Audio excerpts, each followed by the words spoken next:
पदमपुर सहर को पाइप जगे जल जोगाण करुला बेले अभ्यास टेक्नो स्कूल निकट में फाटीगला पाइप जल जोगाण बाधाप्राप्त।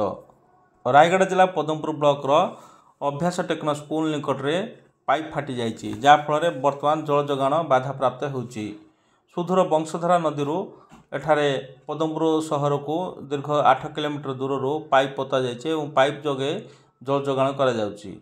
तेबे विभिन्न समय पाइप फाटी जाउची जहाँफल लोके जल जोगाण ठीक रे पाई पारना। आज मध्य संध्या 5:30 समय अभ्यास टेक्नो स्कूल निकट में पाइप फाटी जाइए जहाँफल बर्तमान जल जोगाण बाधाप्राप्त होइची।